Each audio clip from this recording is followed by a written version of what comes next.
أفلا يتدبرون القرآن. Sebelum saya lupa, sebelum mumpung ingat, sebelum lupa, sebelum yang lain-lainnya juga. Jadi memang dulu Bapak itu membentuk yang namanya Dewan Ustadz dan Dewan Pembina. Kalau Dewan Ustadz diantaranya ya Pak Ustadz lah, banyak di Garut, sekian orang, bisa disebutin lah nanti. Dari Jakarta, ya kita yang saya mau garis bawahi dari kita aja. Dari Cibalong, Dewan Pembinanya dulu itu Pak Memo dari Tasik. Kalau sebagai ketua Dewan Pembina ya sesepuh lah Pak Edi. Ustadznya di sana yang ditunjuk Kawan, kalau nggak salah itu, seingat saya. Ini cerita aja cerita. Kalau salah mungkin ada yang koreksi nanti. Bisa fokusnya ke kita lah. Di kita di si Jagotapek itu yang ditunjuk itu Dewan Pembina adalah Wah Henry sama Wah Edi untuk mendampingi. Tapi ketika itu Wah Edi pindah, akhirnya single fighter lah, tunggal. Di sini Wah Henry doang. Untuk pendampinginya Dewan Ustadz itu satu-satunya Mang Cepi dulu itu. Untuk sebagai pendamping pembina adalah Mang Cepi, Ustadz Cepi. Udah meninggal yang dari Manggarai. Nah, yang saya terus perhatikan ini karena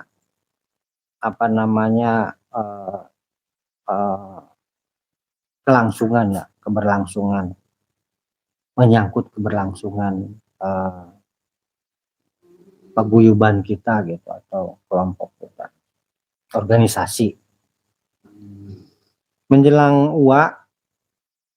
akhir hayatnya secara nggak langsung gitu, walaupun di sana sebelumnya juga udah ada Om J Wainal untuk menjadi pembina untuk menggantikan Pak Edi karena Pak Edi pindah ke Garut. Dari kriteria atau dari kronologi yang saya tangkap, nanti kedepannya juga harus seperti ini.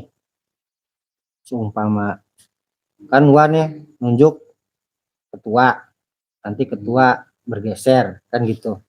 Nanti kedepannya tuh seperti itu juga. Tolong diupayakan seperti itu juga. Seandainya saya sudah tidak bersama, dan mungkin ini juga menjadi saksi rekaman atau menjadi catatan, menunjuk dulu ketua dulu kan, nah, nanti bergeser ketua bergeser, nanti yang mantan ketua nunjuk siapa jadi ketua umum, nanti bergeser kayak gitu aja lah. Karena yang saya perhatikan di tempat lain, di cabang lain nggak begitu. Pak Mehmet sepertinya nggak memberikan otoritas kepada sebelum akhir hayatnya, belum ada bicara-bicara. Jadi akhirnya Tasik termasuk Garut juga nih, saya yang khawatirin juga begitu. Coba perhatiin, sudah ada bicara-bicara belum untuk keberlangsungan ke depannya, untuk memelihara ini aja dulu deh yang dibentuk Bapak Dewan Pembina dan Dewan Ustadz. Ini tuh untuk mengawal. Bisa saja nanti kemungkinan tidak di generasi kita seorang mursyid lahir.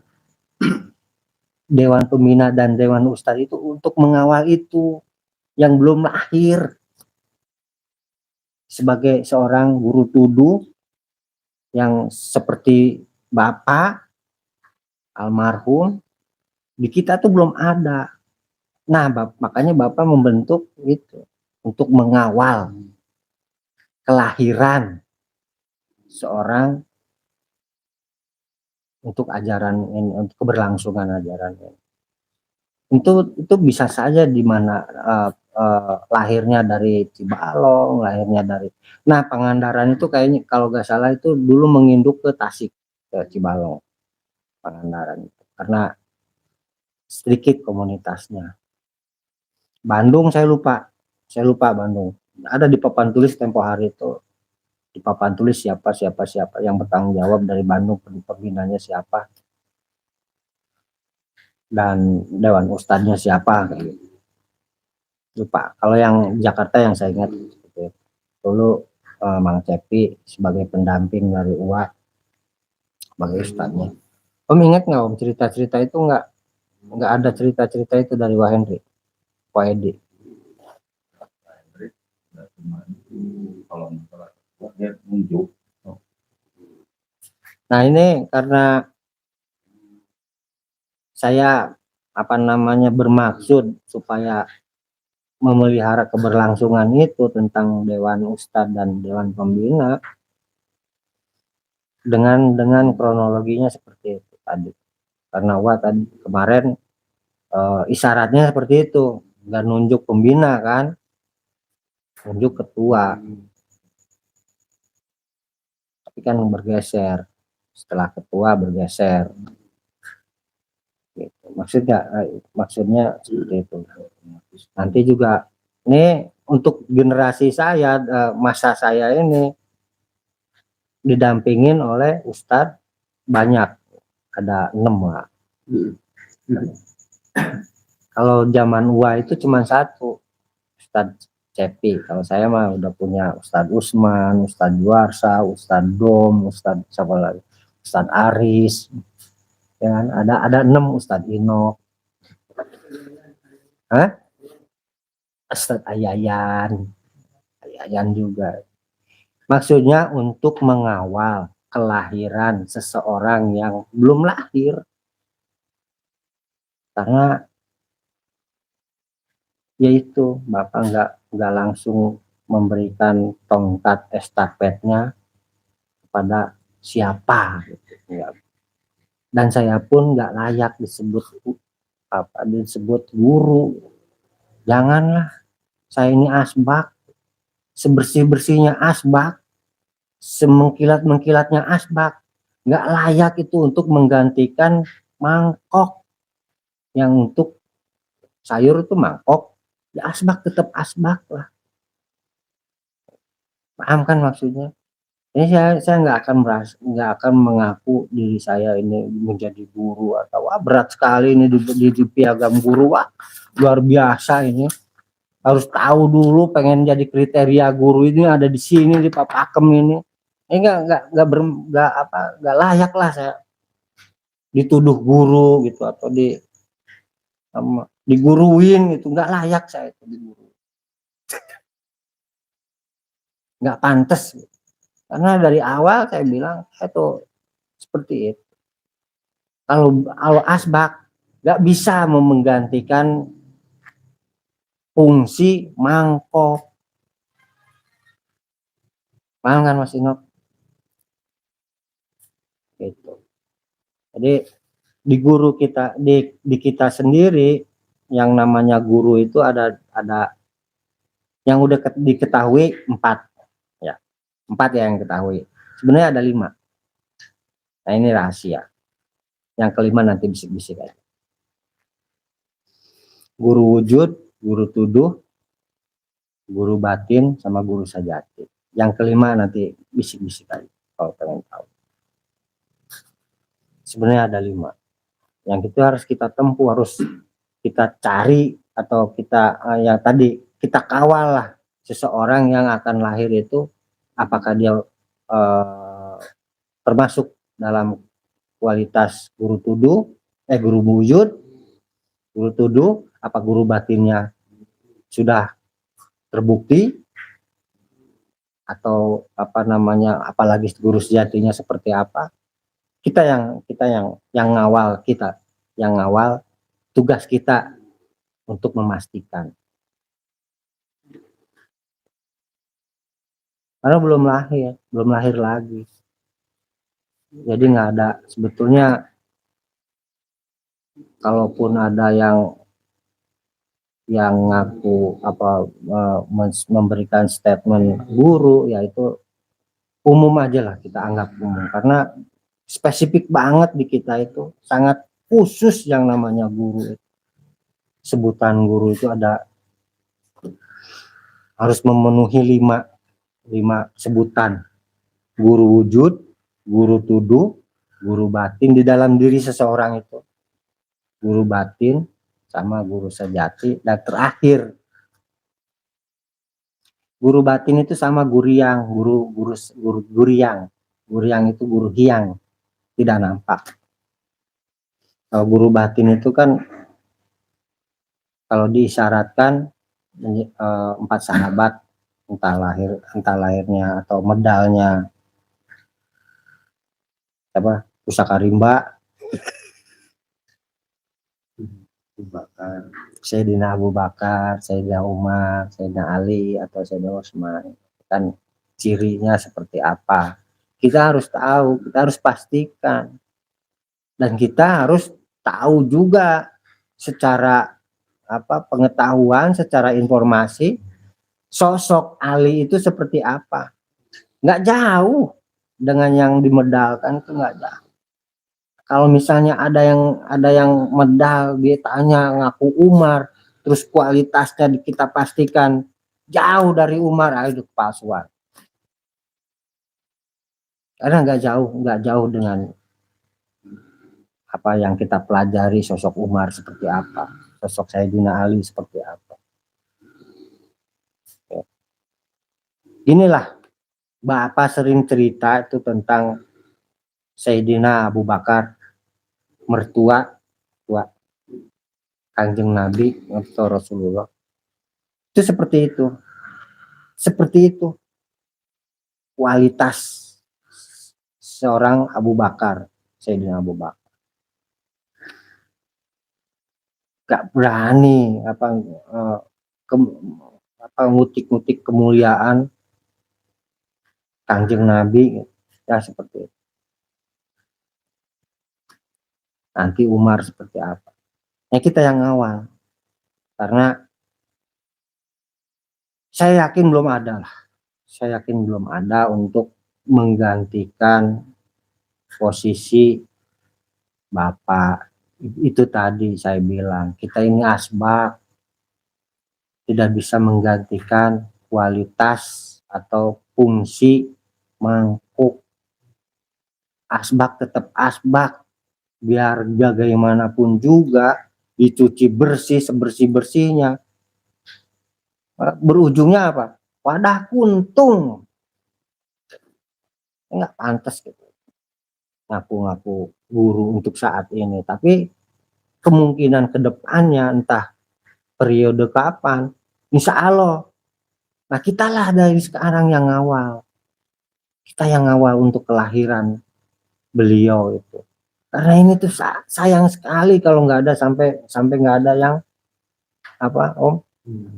meneruskan, sampai ada yang berhenti di sini aja. Nah, itu kita udah lihat ciri-ciri tanda-tandanya ya. Bagaimana di Garut, chaosnya, atau maaf ini saya ceritakan, tidak dipertahankan keberlangsungan yang disebut Dewan Ustadz dan Dewan Pembina. Saya udah ngomong berkali-kali di grup, walaupun di grup ketika masih ada Kang Haji Dion, adakan bukan pengkaderan, pembentukan itu dulu deh, untuk menggantikan posisi sebagai asbak itu dulu deh. Karena kalau sampai nggak ada yang ngawal, bagaimana? Berarti kan lepas kita ini, udah gak, bukan ajaran kita ini sudah hilang berarti. Hah? Kayak gitu, persis kan? Kita itu mendampingi, mengawal, karena belum ada lahir. Makanya saya bukan sosok guru, bukan. Asbak saya ini. Itu nggak pantas saya diguruin. Ataupun siapapun yang sekarang menganggap atau memposisikan dirinya sebagai guru, saya belum bisa memastikan. Karena saya tahu persis karakter-karakter yang guru batin itu. Nah, nanti kita gali bersama lah, ciri-cirinya guru batin. Dan itu harus, ketika kita mencapai ini guru wujud itu harus tahu informasi semuanya, keilmuan, atau kalau sekarang istilahnya keilmuan, kalau istilah saya informasi-informasi atau keterangan-keterangan tentang agama, tentang hukum-hukum. Itu guru wujud harus punya, harus menguasai itu. Kalau nggak nguasain, batal digurui untuk menjadi guru wujud. Karena guru wujud itu tugasnya memberi kabar, memberi informasi. Guru tuduh tugasnya itu mencontohkan praktek buka baut seperti ini. Prakteknya, mencontohkan prakteknya seperti ini. Membersihkan layar handphone, nah harus kayak begini. Nah itu guru tuduh itu. Cara sholat khusyuk, itu guru tuduh. Tugasnya. Nah, guru wujud memberikan informasi-informasi. Kalau informasinya aja masih belak-bak, belum termasuk kriteria guru tuduh. Misalnya sekarang Ustadz siapa? Ustadz Usman, itu udah bisa disebut guru wujud karena informasinya lengkap, ya kan? Dan guru tuduh tinggal benar nggak yang informasi itu bisa dipraktekkan dan dicontohkan kepada muridnya, kepada anak didiknya.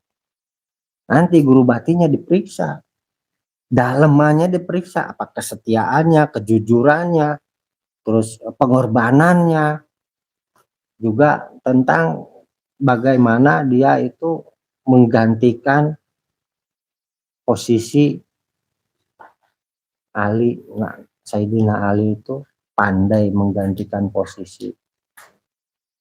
Itu yang paling ciri, yang paling menonjol.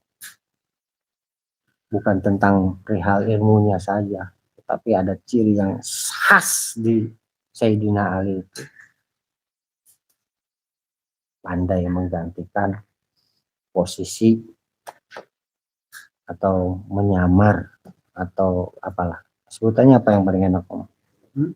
Sebutnya yang paling apa? Jadi seolah-olah ini misalnya nih Kangjeng Nabi Rasulullah sedang ujlah. Nah, dia menggantikan posisi. Orang lain nuduh dia itu Kangjeng Nabi. Seolah-olah orang lain itu melihat saya sedang berhadapan dengan. Nah, seperti itu, apa sih namanya? Menyamar apa? Ya, kayak gitulah, wakil. Pandai. Itu ciri yang khas. Kalau dilihat dari sejarah kan Rasul mau berakhir. Jadi Sayyidina Ali yang menggantikan Kanjeng Rasul tidur di tempat Quraisy, musyrikin yang barat dan itu menyangka masih di tempat, di rumah. Nah, itu yang khas, yang sangat khas itu. Kalau keilmuannya sih ya luar biasa lah. Jendela apa? Dia biasa jadi pemain cadangan. Pemain cadangan. Nah itu kita ini di sini sekarang ini, jadi jangan sampai kita tuh berputus asa juga, nggak apa-apa lah.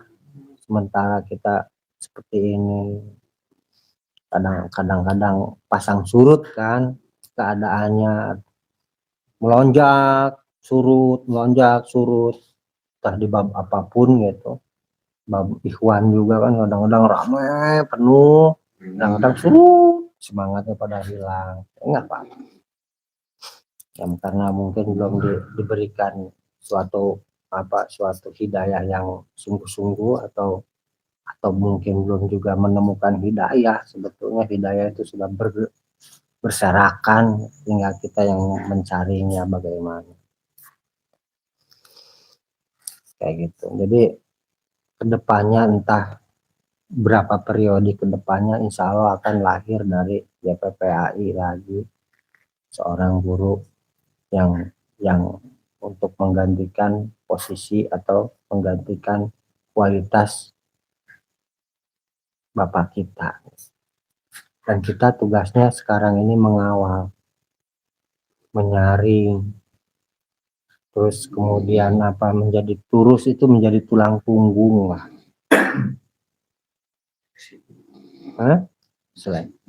Situ. Dan kalaupun muncul nanti jangan dipatahkan. Kelihatan kelihatan ciri-cirinya atau tondennya, ciri-cirinya, kita jangan mematahkan semangatnya, jangan dipatahkan lah. Meskipun usianya muda, kita udah tua, jangan biarkan dia berkembang, asak dina tangkal, itu kata bapak. Kan kadang-kadang anak muda ada yang patah karena memang senioritas kan, ada kualitas senioritas. Lo kan anak kemarin sore dipatahin, berarti itu kan. Jangan, biarkan dia mengembangkan potensi dirinya, siapa tahu dari situ. Karena wah, ini jelas sungguh disebutnya Om, benar-benar harus teliti ini untuk menjadi guru itu. Dan kita ngawal apakah orang itu ngede. Berikut keterangan yang menyebutkan ketentuan bagi orang yang pantas menjadi guru. Berarti yang akan lahir atau yang akan kita gurui nanti. Kita kan ini masih asbak semua nih. Siapa tahu ada mangkok. Terdapat 8 perkara antara lain. Mungkin saja dia dari kalangan Awiria, agamawan, atapa, sujana, aguna, prawira, supunya, dan susatya.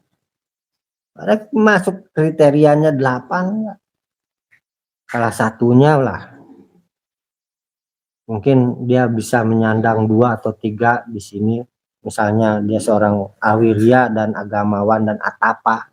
Yang sering bertapa, atapa itu senang berujlah, bisa saja dia menyandang 3. Itu harus kita perhati. Bibitnya. Bibit. Seorang perwira itu berani, kesatria lah, jiwanya bisa jiwa kesatria, jiwa berjuang. Atau aguna ini mempunyai manfaat gitu. Dia tuh kelihatan ada manfaat bagi setiap ucapannya didengar.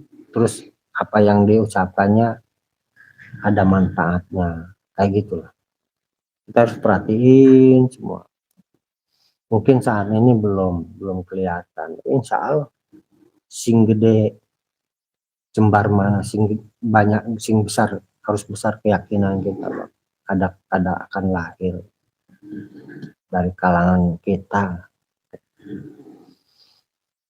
Ini kalau nggak asal gitu, kita itu nggak ngaku guru. Ini sudah ditentukan, ini apa maksudnya sudah ditentukan, ini ciri-cirinya sudah bisa kita perhatiin untuk kita kawal.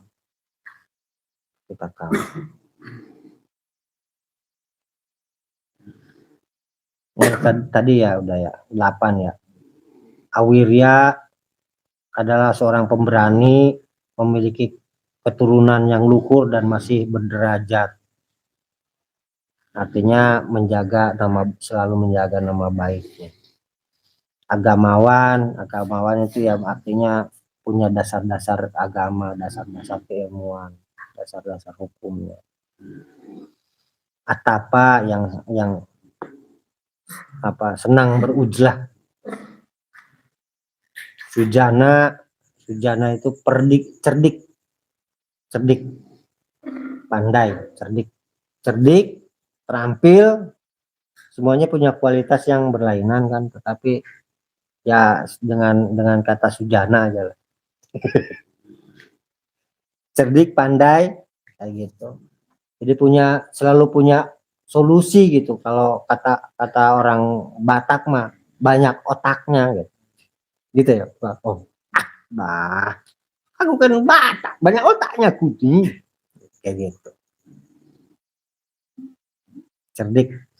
Tadi Aguna yang punya dirinya itu selalu berguna, selalu bermanfaat pada orang lain.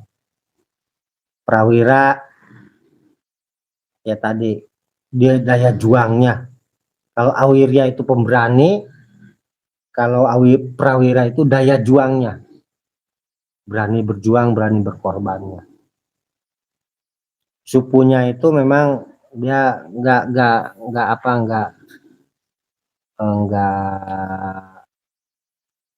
melit-melit, berani untuk mengeluarkan karena dermawannya itulah. Supunya itu yakni para dermawan yang mendapatkan kebahagiaan. Biarpun sedikit dia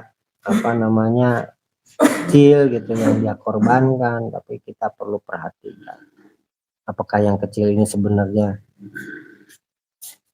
dasar kebutuhan dia sehingga dia berani keluarkan. Susatya pekerja keras,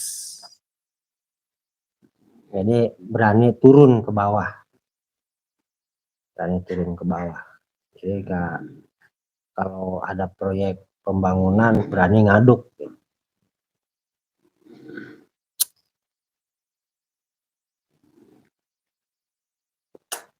Jadi bukan cuma bermain di telunjuk seorang yang nantinya akan lahir.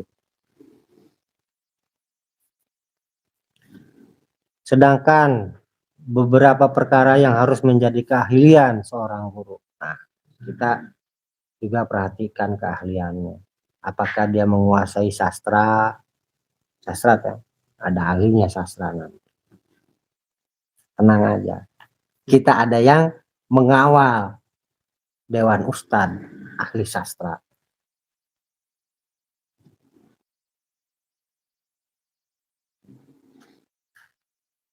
Yang kedua, ahli penguasaan bidang kawi atau ibarat pujangga, artinya yang paham benar dan pandai akan kawi. Kawi itu semacam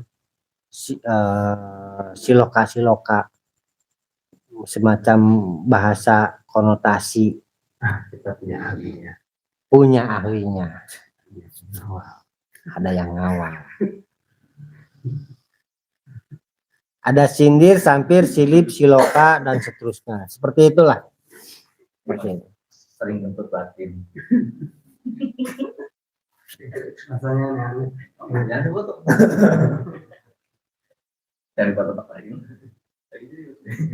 Yang ketiga, menguasai bidang bahasa, linguistik.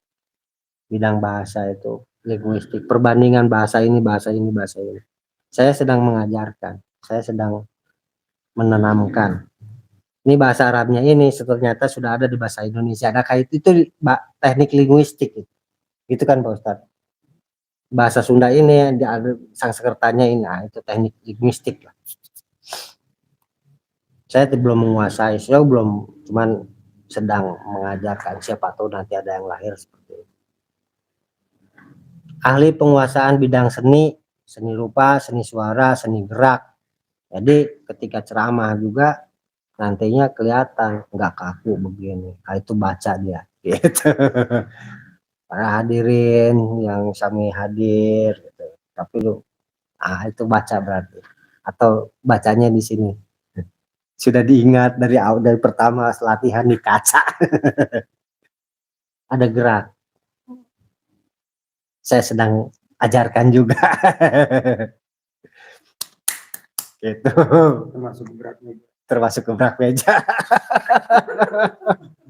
Ternyata derap juga. Ada seni suara, seni gerak, seni rupa. Termasuk di sini tembang, ahli gending, juga termasuk orang yang pandai dan dapat membuat syair. Pas membuat syair, lagu atau nyanyian dengan baik, luwes, pantes, kewas. Yang kelima, ahli penguasaan bidang cerita. Ini sedang awal. Ahli cerita sudah ada, kita tinggal melihat siapa yang akan lahir dari kawalan kita, ngawal bidang cerita, kisah dan sejarah. Pandai membawakan cerita, artinya termasuk orang yang pandai bercerita, ya, cerita atau kisah lah, kisah Abu Nawas kayak apa, kayak kisah Nuaiman.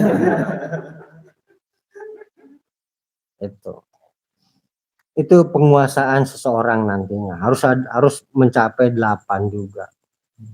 Seseorang yang akan lahir sebagai guru mursyid kita nanti menguasai itu tata bahasa, tadi sastra, bidang kawi itu perumpamaan, banyak perumpamaan, siloka, kemudian bidang bahasa, linguistik, kemudian 4-nya seni, yang kelimanya cerita atau kisah, yang keenamnya bijaksana dan hikmah, menguasai kebijaksanaan dan hikmah. Berarti kalau menguasai bidang kebijaksanaan dan hikmah, dia lebih banyak sumtu, lebih banyak ciri di awal yang kelihatan akan lebih banyak sumtunya. Meskipun dia dengar kentut, dia nggak akan bicara, oh lu kentut ya, nggak gitu langsung, nggak refleks. Atau kentut biasanya ada yang terdengar dan tidak terdengar, terus lewat ke hidungnya, dia pura-pura aja gitu. Itu penguasaan bidang hikmah. Contohnya seperti itu. Nggak langsung ribut, tadi itu daun, nggak langsung begitu, nggak. Nyarinya.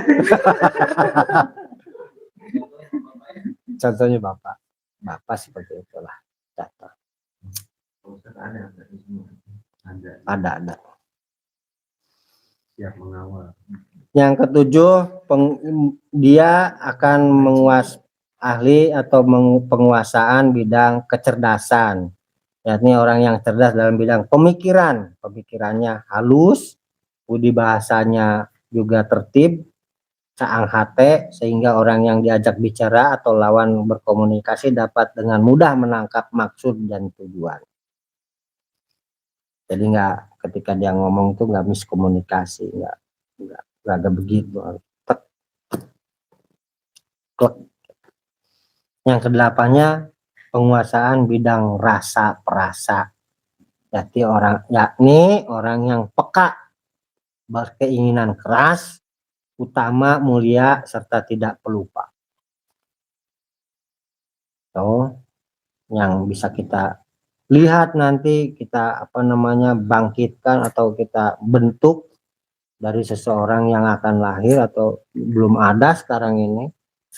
Kita tugasnya ngawal dan sampai sampai sebelum itu terjadi kita terus dengan kronologi tadi. Dewan ada pembina, ada dewan ustadz, ada pembina, dan pertahankan itu. Dan ustadz itu jangan juga kita harus seleksi yang ini juga tadi. Oh ini ustadz, kan ada 8 nih. Dia ahli cerita, ini ahli ini, gitu. Ini udah cocok ini, udah ada 4 dia di dia ini. Tinggal 4 lagi. Itu Yang mancing ada itu seni gerak kan dari Pak. Kemudian nanti yang karakter yang bisa kita lihat dari seseorang yang akan lahir ini, kita pastikan kualitasnya. 1, mengasihi, ada kasih sayangnya, dan selalu menganggap bawahannya itu atau bawaannya, atau kalau misalnya downline itu seperti asuhan anak sendiri. Dia selalu ngasuh, bisa kelihatan nanti karakternya. Kalau nggak bisa ngasuh berarti batal itu kan, tapi kita periksa lagi yang lain.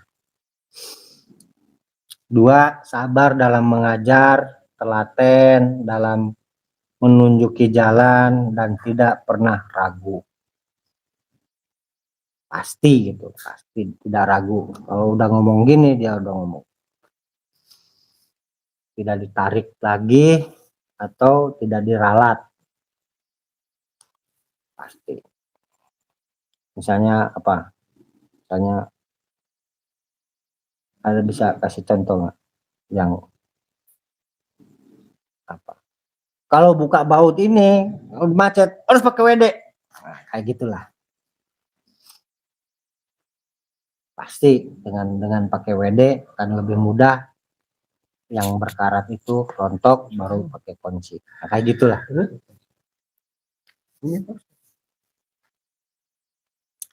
3, ridho menerima tugas, ikhlas mengerjakan tugasnya, serta tanpa pamrih.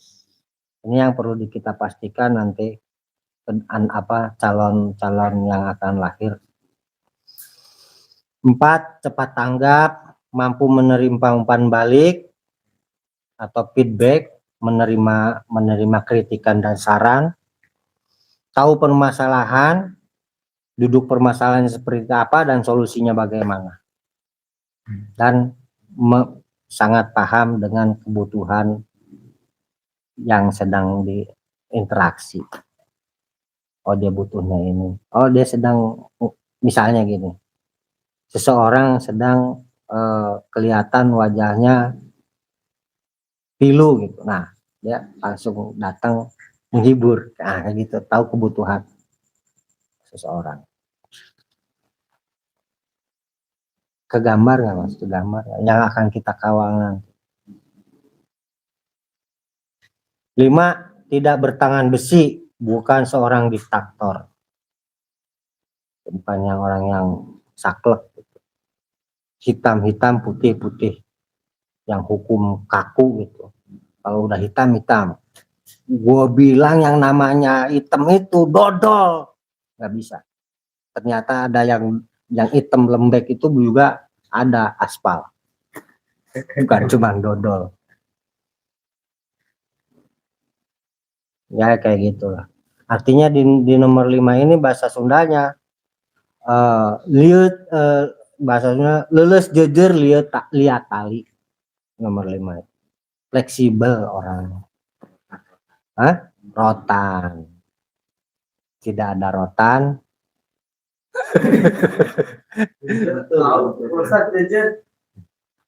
tidak ada rotan, fiberglass pun menjadi. buat mancing maksudnya.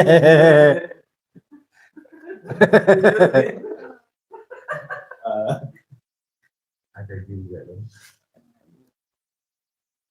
Yang keenam, tidak berkecil hati, dan yang paling penting di situ dia bukan orang yang apa namanya kepo, mau tahu urusan orang dan tidak ingin kayak gitulah.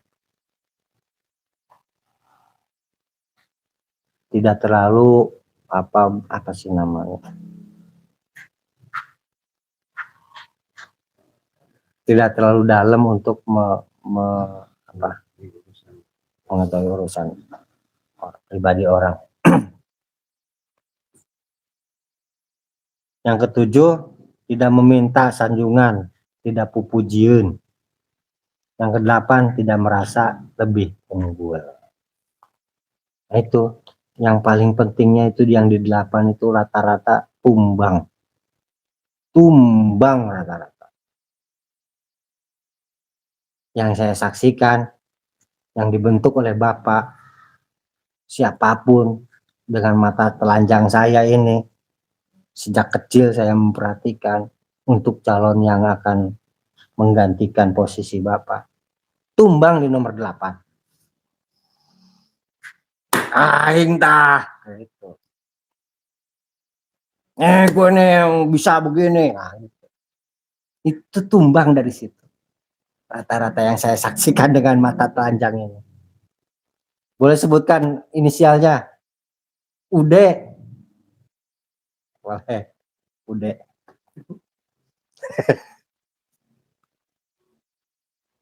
UDM lah. UDM. Tumbang.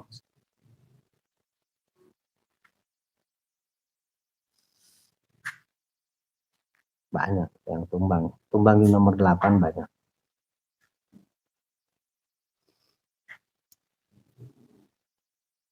Paham nggak Mas maksudnya? Pernah tahu orangnya? Oh, luar biasa. Udah hampir mencapai, udah hampir setara.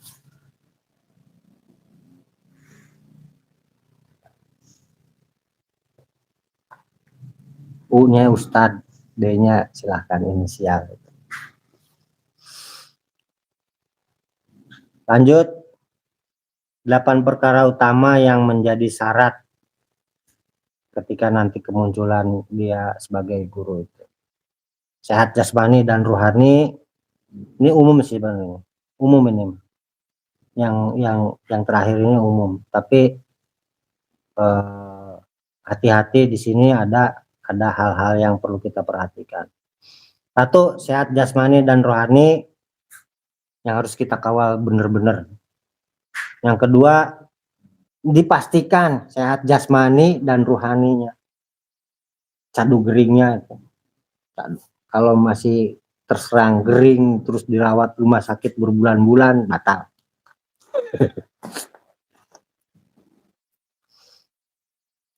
Dua, halus tutur kata, tidak berkata kotor.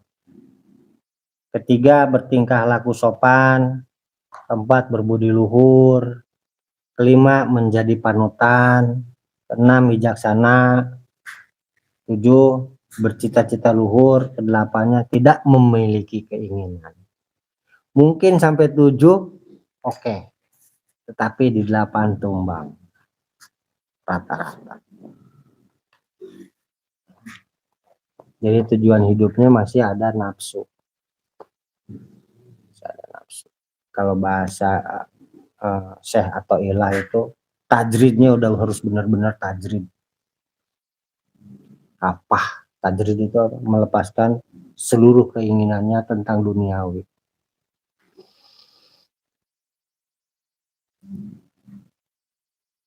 Itu yang kita harus kawal sebagai nanti kemunculan atau lahirnya seseorang yang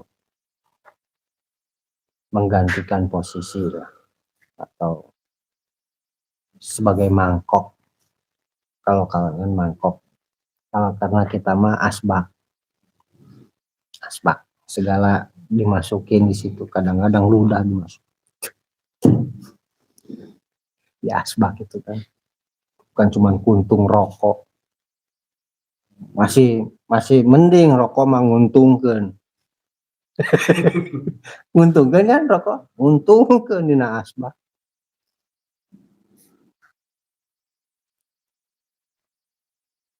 Besok ada yang ini, sebelum saya lanjut, ada yang apa pertanyaan supaya dalam pengawalan kita apa namanya terkonsentrasi.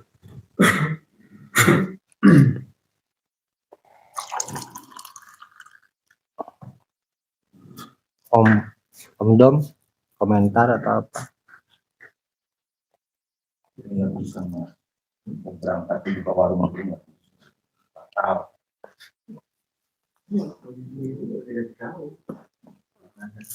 Bahasa saya. Ya, kita enggak, bukan yang akan lahir, mengawal. Ya kita nggak tahu lah. Iya. Bahkan sekarang menyebutnya apa? Siap guru. Siap guru gitu. Iya. Sebutnya gitu. Ya, kalau dia ngasih tahu gitu, siap guru gitu. Karena Bapak dulu anak didiknya usianya usia sepuh semua rata-rata. Buyut saya itu 90 tahun, Bapak itu masih 30-an. Dan buyut saya tuh hormat banget sama Bapak. Jadi sebetulnya kalau bahasa sederhananya kita mengawal itu, bahasa sederhananya bahasa ibu, turus. Turus itu sebagai tonggak tanaman untuk merambat.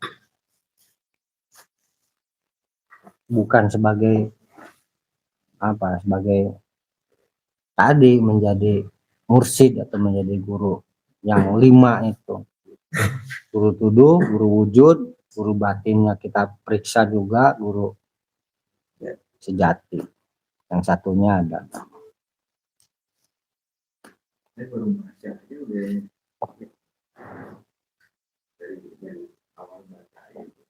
Ini memang bahasa di sini seperti itu karena apa namanya untuk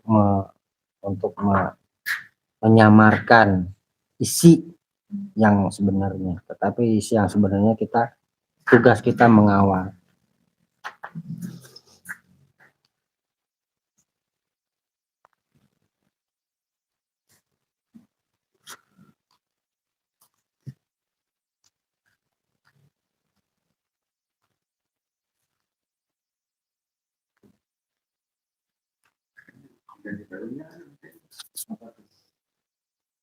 Yang minimal gitu. Ada manfaat. Yang kita Iya.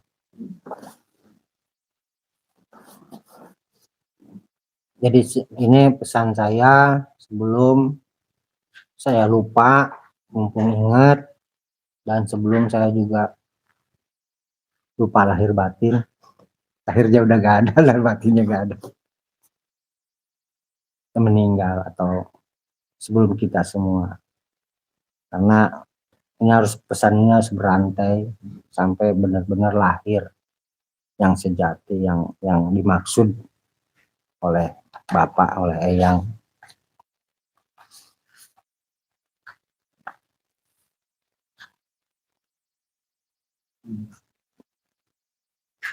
Gak apa-apa lah, hising besar hati lah yang muda-muda, hising gede. Siapa tahu kan. Tidak semuanya, tapi kan ada berbekas. Kayak misalnya saya kasih contoh, Abah kan ada tumbangnya di nomor sekian.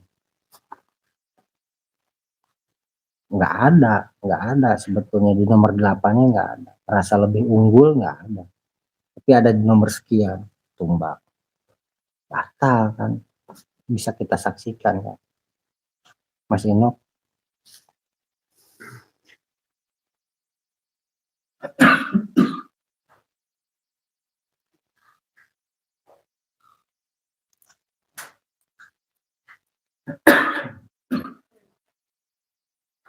Tapi rata-rata yang tumbang itu di nomor 8. dia merasa lebih unggul, merasa lebih unggul. Bapak itu kalau saya perhatikan itu anak didik bapak itu rengkuh itu lebih rendah gini, bapak itu lebih rendah lagi,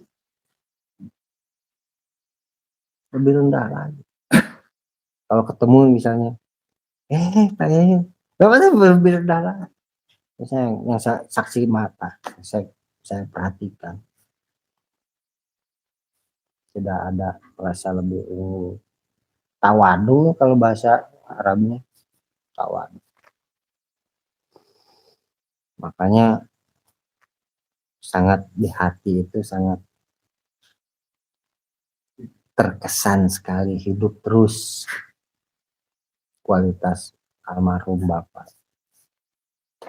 Nggak ada yang bisa menggantikan untuk sekarang. Tapi kita tugasnya dengan apa yang bapak dulu bentuk seperti itu, dan kita estafet dari UA, kita itu yang estafet dari UA supaya kita tetap bisa mengawal yang akan lahir nanti. Ya kita terus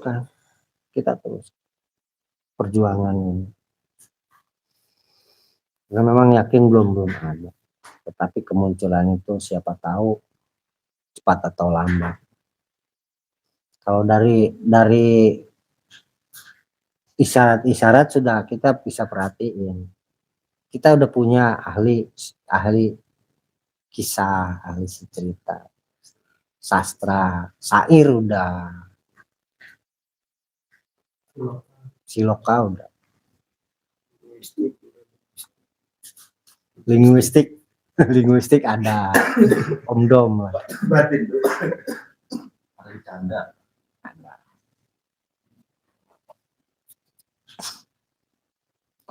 Gitu. Jadi dalam hal ini perjalanan ini kita tuh menangguyon. Menempuh jalannya Agung Maha Suci Allah itu mesti geten titen tulaten. Sebab sangat berbeda dengan jalan lainnya. Pada perjalanannya tak boleh lelucon. Sebab ketika dalam perjalanan salah sedikit saja, niscaya rahmat yang Agung Maha Suci Allah akan sangat mudah berpaling. Tekaop salah saeutik. Lelucon itu bukan bercanda begitu. Lelucon itu menganggap ajaran ini main-main, nggak sungguh-sungguh. Kalau bercanda gini mau wajar.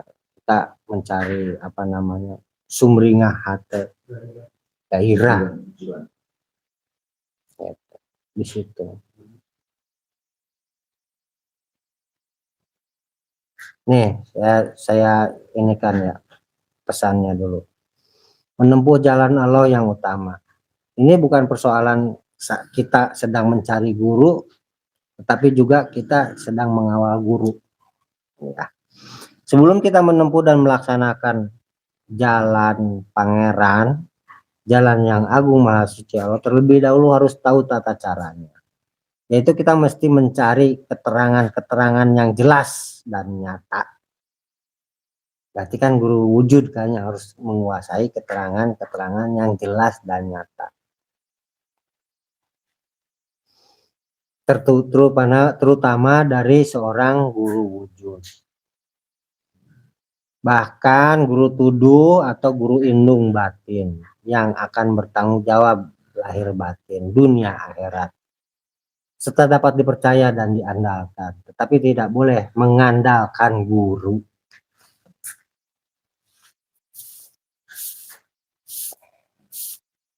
Asbak.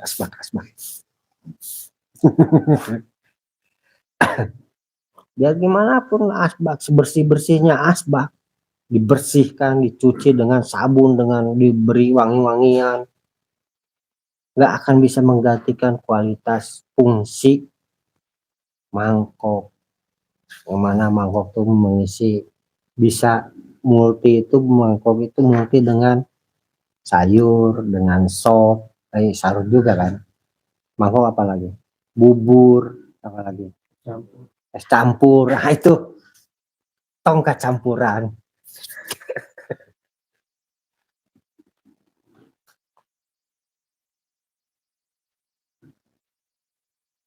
Oke, kita lanjutkan nih. Lanjut ke piagam guru wujud. Piagam guru lah. Ini untuk menyamarkan saya masukkan pakai wujud, guru wujud. Tapi yang pentingnya kan tadi kita tahu bahwa kualitasnya guru yang ada di kita itu harus menguasai 5. Guru wujud, guru tuduh, guru batin di dalam dirinya seseorang, guru sejati. Nanti yang memastikan yang kelimanya atau sebelum nanti kan, sebelum rekaman ini dimatikan, saya kasih tahu.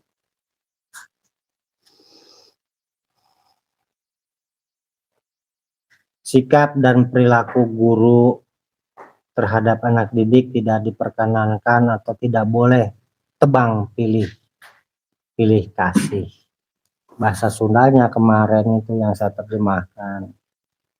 Ulah cuut kanu hideung, ulah ponteng kanu koneng. Itu bahasa Sundanya aslinya. Tapi ya sudah diterjemahkan, maka diterjemahkan seperti ini. Tidak diperkenankan atau tidak boleh tebang pilih dan pilih kasih. Baik kepada anak lahir maupun kepada anak batin harus bersikap adil walatra. Sikap guru kepada mereka harus sama, jangan ada yang dibeda-bedakan. 1. Harus rajin dan teliti, harus sabar dan adil palamatra. Tidak boleh aral subaha, frustasi dan putus asa. Turuti kehendak anak didik lahir,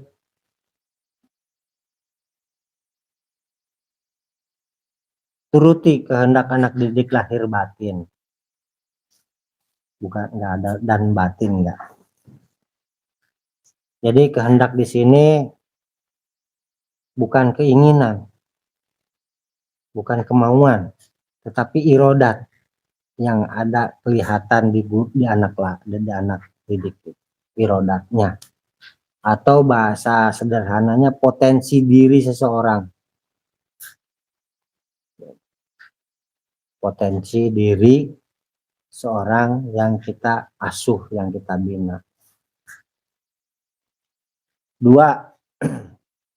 Harus ridho, ikhlas, pasrah, sumerah.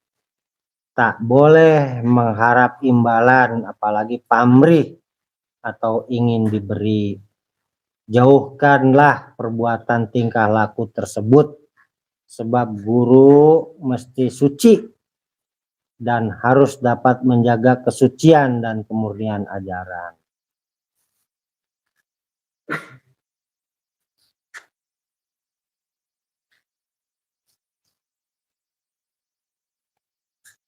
Kadangkala kita di pasrah sumerahnya ini nggak ada atau sedikit karena ingin menguasai. Ridho mungkin, ikhlas mungkin bisa, tapi ketika pasrah sumerahnya kita terpeleset karena ingin menguasai, ada ego kita ingin menguasai anak didik. Nah, itu bahaya itu. 3. Sikap, tindakan, dan lelaku guru harus tetap stabil, istiqomah, matuh, yakni tidak boleh labil, mudah goyah, mesti tetap mayeng langgeng. Seperti apa ya? Lonjak-lonjak lah, nggak stabil. emosinya melonjak-lonjak, terus dalam mencontohkan juga lonjak-lonjak, naik turun, ya harus tetap walaupun sedikit tapi langgeng, mayeng langgeng. Sedikit sih yang kita lakukan, misalnya selalu kalau ngegelar sajadah nggak pakai kaki, nah itu terus kayak gitu. Kadang-kadang kan saking pengen cepetnya pakai kaki kayak gitu, atau keluar masuk kamar mandi, itu contoh-contoh yang kecil, contoh-contoh sederhana. 4. Harus mampu memberikan contoh perbuatan baik. Dalam tekad ucap lampa haruslah selalu berhati-hati, cermat, dan teliti. Sebab guru sebagai panutan yang akan digugu dan ditiru. Aturan jangan dilanggar agar terjaga dan tetap maju di jalan suci. Karena ada pepatah juga, kalau guru kencing berdiri, murid kuncing berlari. Nah, sekarang ini murid udah jadi guru, kencing yang berlari, maka muridnya akan kencing dalam motor, di atas motor. Karena lantaran tidak memberikan, tidak berhati-hati, cermat, dan teliti. 5. Taya berang, taya peting, taya hujan, taya angin. Bebela ke anak murid, boga rasa melang bae, najan capek, najan hese gawe, kudu pisan dipentingkeun. Artinya, tak kenal lelah dan pantang menyerah dalam membela anak didik. Mesti selalu ada rasa khawatir atau kemelang. Mesti capek, meskipun capek, walaupun sulit, harus tetap mengupayakan dan mementingkan anak didik baik siang maupun malam. Kalau bahasa Mas Ino apa Mas? Kukorbankan kepentingan sendiri, gitu ya, gitu kan? Ada lagunya itu.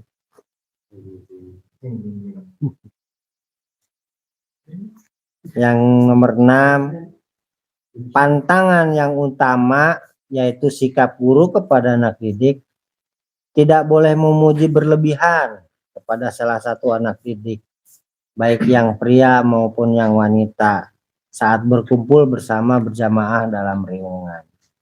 Apalagi mengunggulkan salah satu di antara anak didik, pantang dilakukan.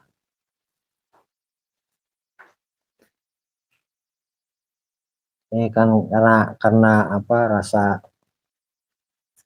rasa bangga kita sudah misalnya mengawal, keberhasilan kita mengawal, akhirnya kita kan sering muji-muji tuh, lihat nih si Empus ini mah begini, si ini begini. Rasa kebanggaan, lahir dari rasa kebanggaan atas keberhasilan mengawal. 7. Harus berani ketika dalam menunjukkan atau menunjukkan jalan. Harus berani. Meski arah rintang menghambat, dobrak terus, maju terus, pantang mundur.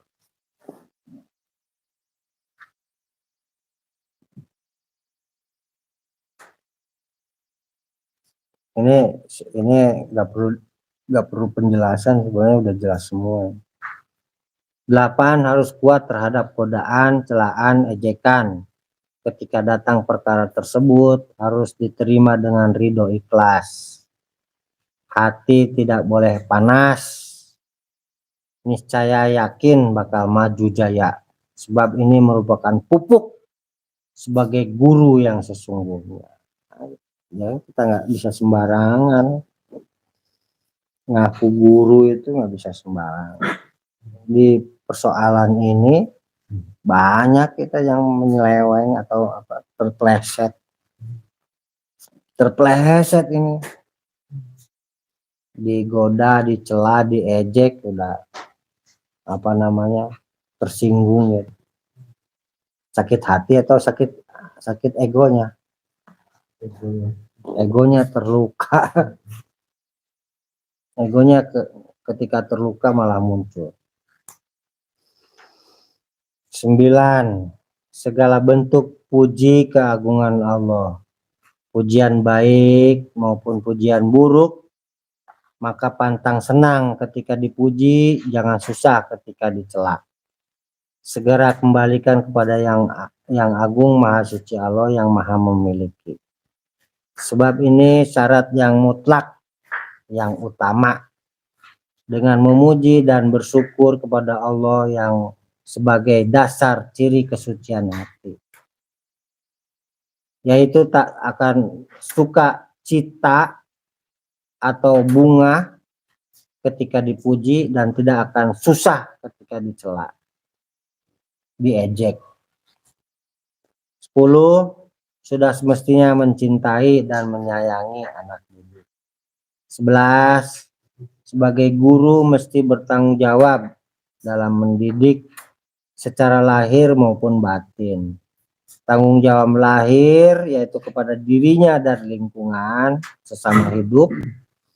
Tanggung jawab batin yaitu kepada yang agung maha suci Allah di hadapan Gusti Allah. Itu tanggung jawab nuntun orang.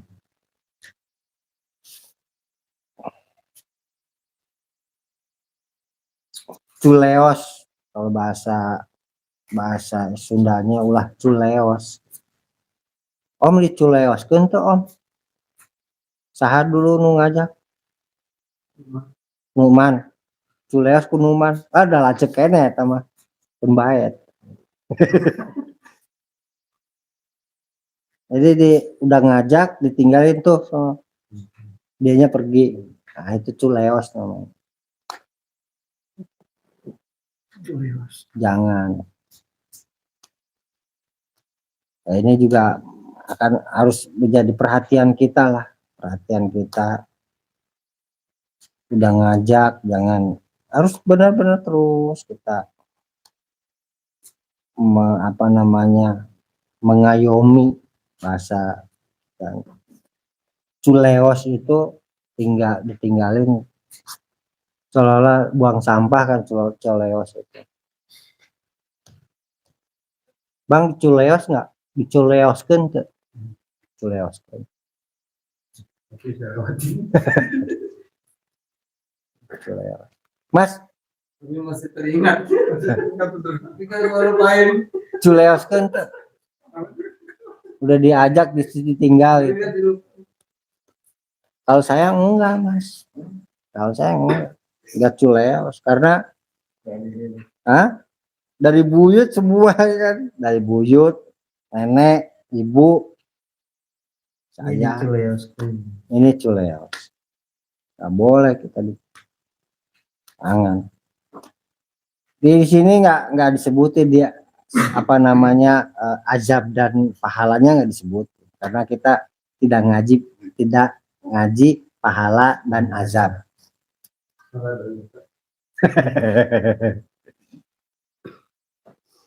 Banget culeos Ustaz. Nanti lagi itu baru Mocel ya mocel. parah gitu kan. Iya, mocel apa nih? Culeos. Udah dapat di kosong. Udah dapat kelepas.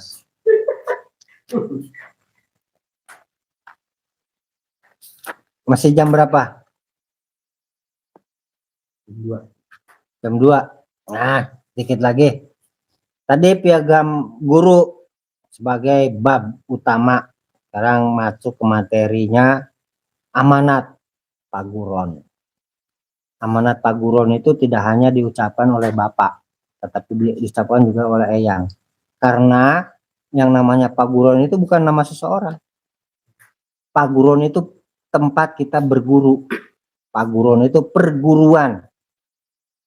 Paguron karena orang Sunda itu sering menggunakan teknik bahasa Arab. Ada idgham, ada idhar, ada yang perlu diucapkan secara jahar, ada yang tidak perlu diucapkan secara jahar. Paguron itu tidak diucapkan secara jahar. Aslinya perguruan. Aslinya itu paguron itu perguruan. Maka kita ketika menyebut bapak kita harus pakai bapak paguron. Jangan paguron kita. Jangan, itu namanya nuduh ke tempat. Paguron itu nuduh ke tempat atau majelisnya. Itu tempat berguru disebutnya perguruan. Kalau sekarang mah tempat berguru kalau misalnya universitas atau sekolah, itu paguron itu seperti itu. Kalau orangnya harus pakai bapak paguron, yang paguron. Jadi ada seperti itu. Amanat paguron. Ibadah ulah hayang dimuliakeun, ulah hayang dibungahkeun. Ibadah kudu bisa ngamuliakeun, kudu bisa ngabungahkeun. Sanajan sieun, najan reuas, najan nyeri, najan perih, najan lara tunggara, najan wirang sangsara. Artinya dalam beribadah jangan ada rasa perasaan ingin disanjung dan dimuliakan. Pantang bersahasrat ingin dibahagiakan. Dalam beribadah justru kudu bisa memuliakan, mesti bisa membahagiakan. Meskipun takut, cemas, terkejut, kaget, sakit, pedih, perih, menderita, sengsara, fitnah. Seperti itu. Itu amanat. Ini amanat yang kedua. Yang selanjutnya.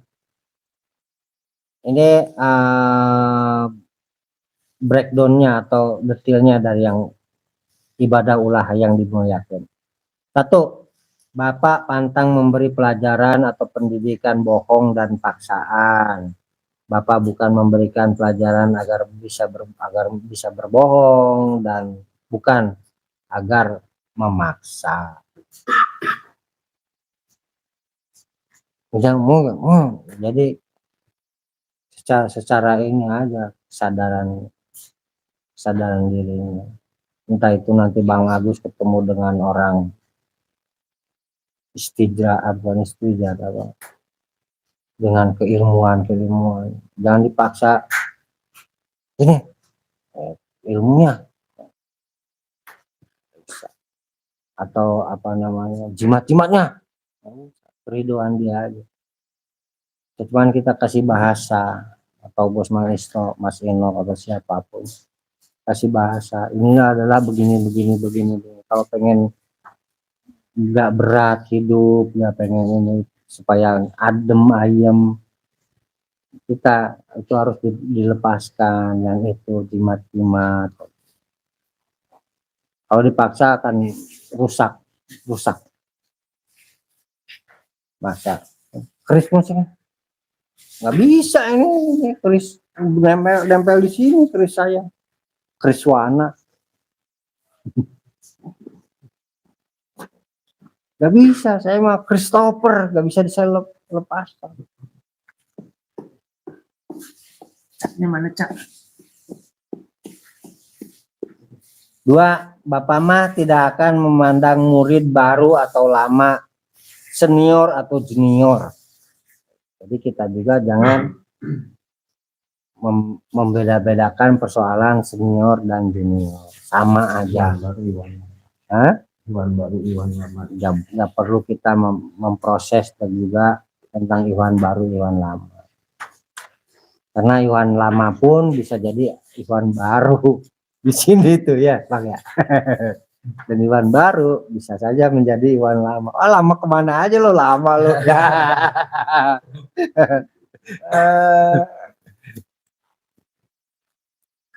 Bapak hanya memandang dan memperhatikan kepada anak didik yang keyakinannya penuh pada yang agung maha suci Allah.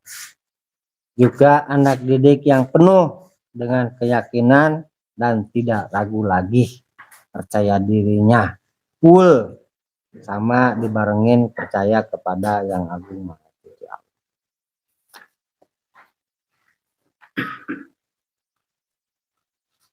Tiga, kalian jangan pernah berusaha memikirkan perkara yang agung maha suci Allah. Ini yang penting, yang penting. Kalian jangan pernah berusaha memikirkan perkara yang agung maha suci Allah, sebab perkara yang agung maha suci Allah bukanlah merupakan urusan kita sebagai makhluknya. Kita tidak berhak untuk memikirkan urusan yang agung maha suci Allah. Sebab yang agung maha suci Allah itu kholik, sementara kita makhluk. Yang agung maha suci Allah kholik, kita makhluk. Nggak berhak kita mikirin apalagi berimajinasi atau apalagi berkhayal tentang Allah. Jangan.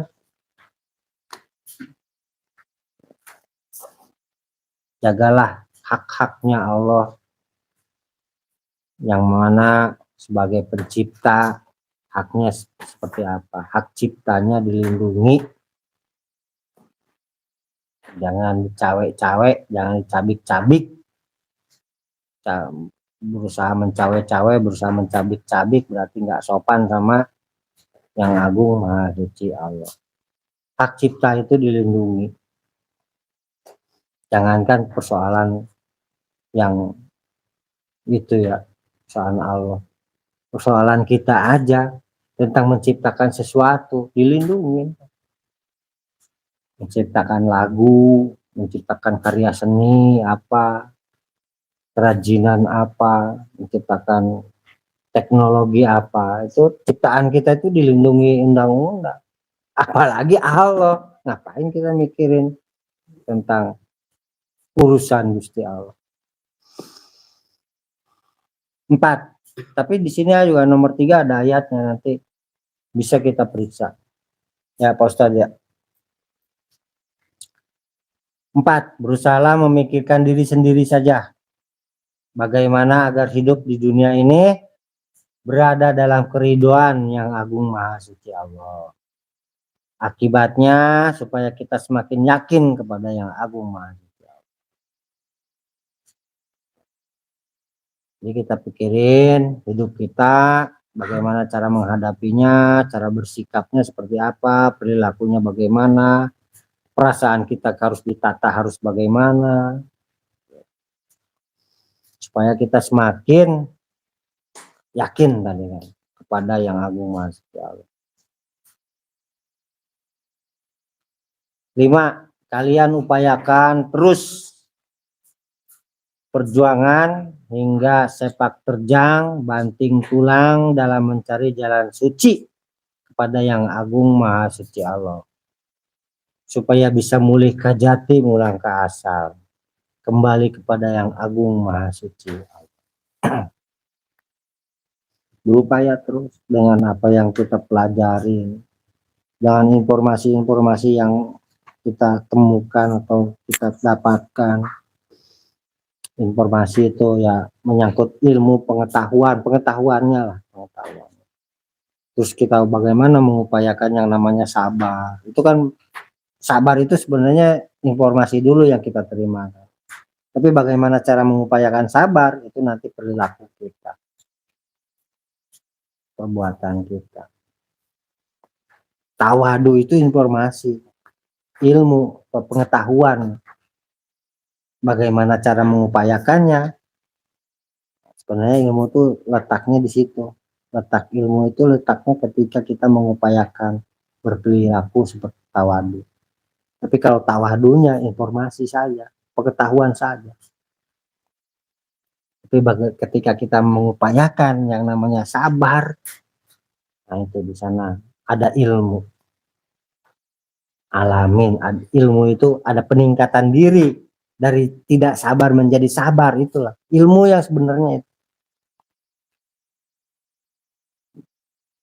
Kalau informasinya mah sebenarnya ya tadi kembali kepada syariat ya. 5 tadi 4 ya. Ya, nomor 5 kita upayakan terus perjuangan. Oh, tadi udah.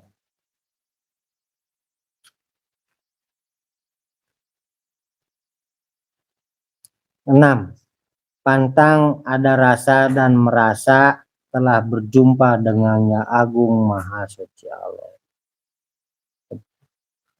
Sangat penting, sangat tekankan pada diri kita, jangan ada perasaan, rasa perasaan dan merasa telah berjumpa, telah menyatu dengan yang agung maha suci Allah.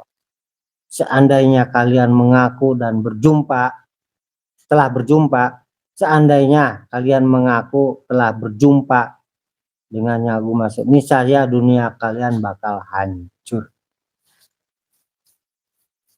Itu pesannya, detailnya dari amanat Pak Guron.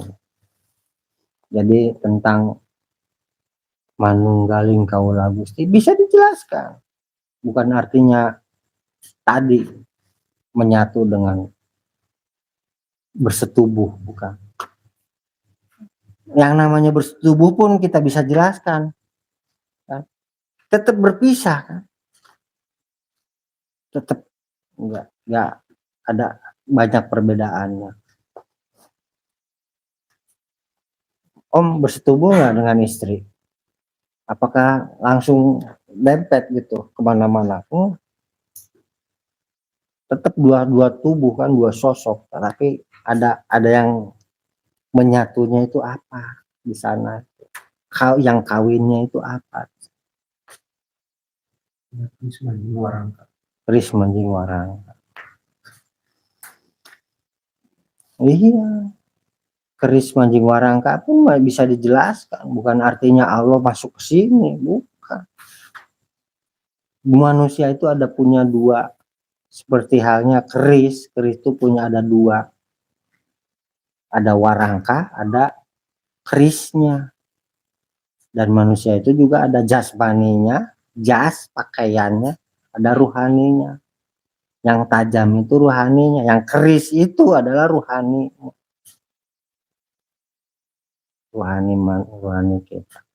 Keris, ketika keris itu manjing warangka, maka akan ada kedamaian, kesejahteraan, ketenangan jiwa harus ditemukan. Sebab ketika keris mesat dari warangkanya, artinya perang itu, artinya perjuangan yang belum selesai. Keris mas wanjing warangka artinya damai, sejahtera, kesejuk damai, sejahtera, tentram. Bisa dijelasin semuanya. Manunggaling kaula Gusti pun dijelaskan bisa.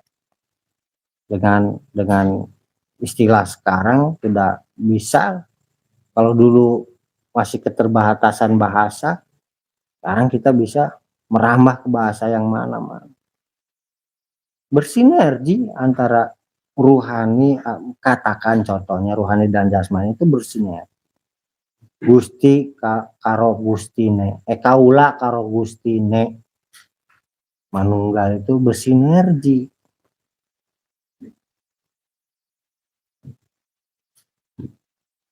Bisa dijelaskan. Kalau di bahasa radio, bahasa frekuensi itu beresonansi, bisa dijelaskan. Yang namanya manunggal itu sendiri seperti itu. Dah, mungkin itu aja dulu. Besok minggu depan kita lanjut tentang bab guru ini, biar kita nggak kepalsuan nanti dalam mengawal yang akan lahir. Kalau kita sekarang oh ya seperti ini, beginilah. Kalau saya asbak, mungkin di situ tong sampah atau apa ya sudah. Insya Allah. Jam berapa sekarang? Kita siap-siap nasi goreng dan sahur menjelang Semur, semur, semur.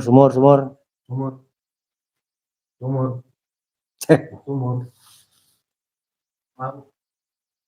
Kasih bantal.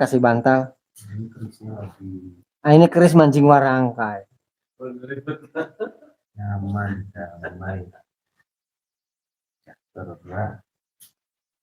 Tentram, damai, sejahtera. Gemah ripah loh Cinawi.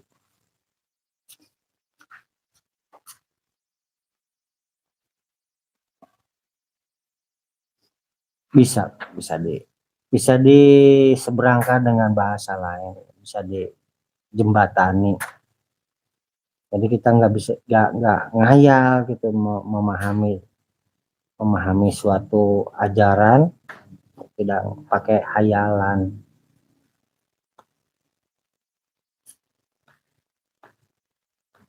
Bisa ini ya, disinkronkan dengan konsep pematung sama penari. Konsep pematung dengan penari belum menangkap saya. Kalau patung kan dalam hal penciptaan ada wujud yang diciptakan makhluk. Ya. Sedangkan penari kan wujudnya kan nggak ada. Wujudnya tarian itu. Ya itu kan Gerak. seakan-akan menyatu. Iya. Ya bisa. Tapi kan sebenarnya walaupun menyatu itu bisa digunakan sama orang lain. Bisa. Ya. Itu masih masuk dalam sinergi manunggaling itu. Iya. Masih masuk. Ya, apa yang dulu ngetren itu kan bahasanya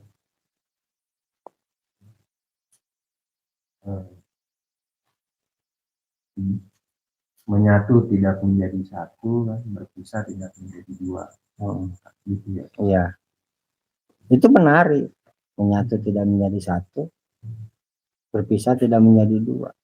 Kalau sedang menari, kalau tidak menari yang itu dari tarian sufi itu,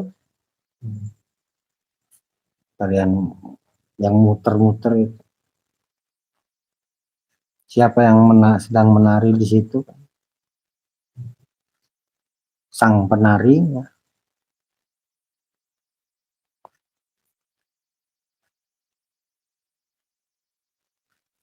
Baik, bisa dijelaskan ya itu. Konsep Gusti di kita itu dulu itu ditujukan kepada para pemimpin bangsa, para pemimpin negara, para pemimpin kerajaan. Konsep Gusti ya. Dan itu sejalan dengan bahasa Quran. Rob saja, bukan Robuna loh, bukan. Rob saja. Majikan artinya. Gusti itu majikan artinya. Kulo itu kaula, hamba. Saya. Kulo, sahaya. Saya itu dari sahaya. Pengabdi. Atau ya pengabdi atau yang tumut manut.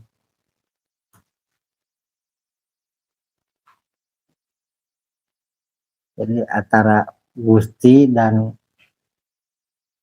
yang memimpin dan yang dipimpin itu harus bersinergi.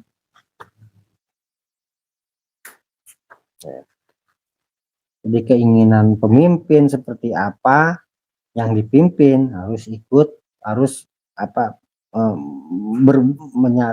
melebur, mendukung.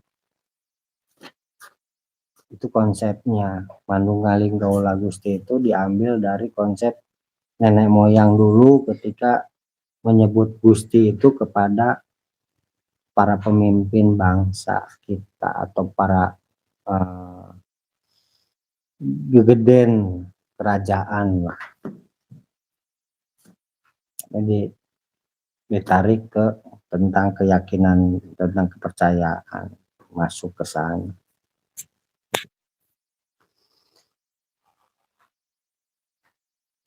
Karena pada masanya dulu Kanjeng Sunan Kajenar itu antara rakyat dengan kerajaan Demak itu tidak masih ada bertolak belakang. Yang miskin-miskin, yang kaya-kaya, semakin kaya. Menak semakin diagung-agungkan, si miskin semakin diinjak. Itu, maka keluarlah konsep yang namanya manunggaling Kaula Gusti. Si kaya harus, atau si menak, atau si petinggi harus bisa memperhatikan rakyat kecil, dan rakyat kecil harus mau mengabdi kepada rakyat, kepada menak. Bahasa kita, bahasa yang diajarkan oleh guru kita, kulak canggem bagja awak kemarin. Itu sinergi itu, manunggaling Kaula Gusti. Bahasa yang diajarkan oleh guru kita. Kulak diganti dengan kulak canggem bagja awak. Atau bukan diganti, di asimilasi, disejajarkan persamaannya. Nah, kemarin kita bahas Pak Juarsa, si kaya harus tahu memperhatikan si miskin harus mengabdi kepada si kaya. Tapi yang dua ini harus waspada kepada yang namanya musafir, kan gitu. Ada tambahan. Saya nggak cukup dengan itu.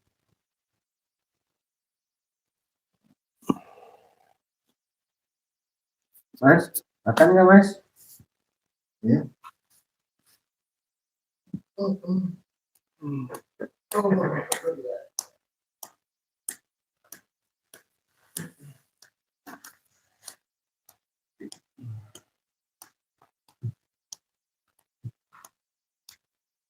Ya, ada lagi Bang Agus mau ada tanya? Enggak. Semangat. Saya bacain ini. Apa namanya? Kita gali apa yang seharusnya kita laksanakan di organisasi kita atau di perkumpulan kita, paguyuban. Ada tuntunannya.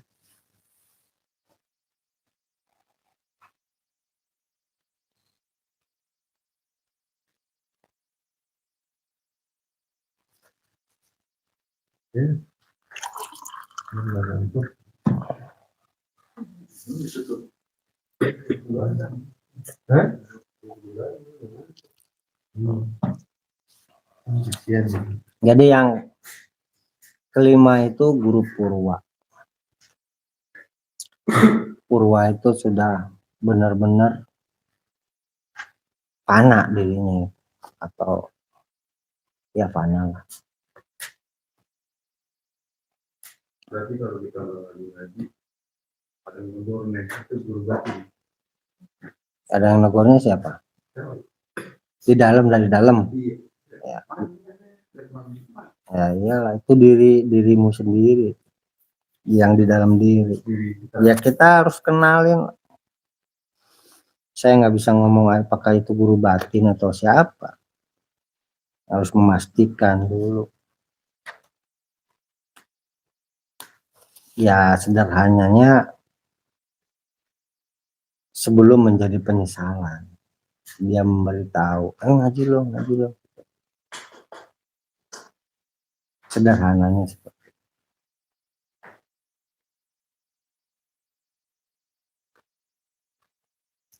Ya, jadi yang lama nggak ngaji apa, nanti pada akhirnya akan mengalami penyesalan, mau datang malu, itulah kayak gitu. Jadi sebelum itu terjadi ada bahasanya seperti itu.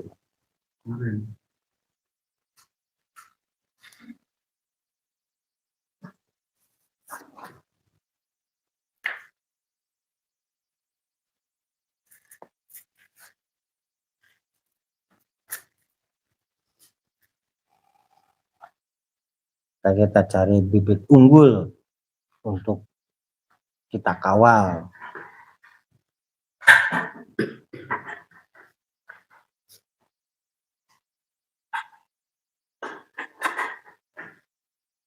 Pengen gitu, pengen 2 hari itu. Pengen 2 hari kan mulai ngaji. Minggu.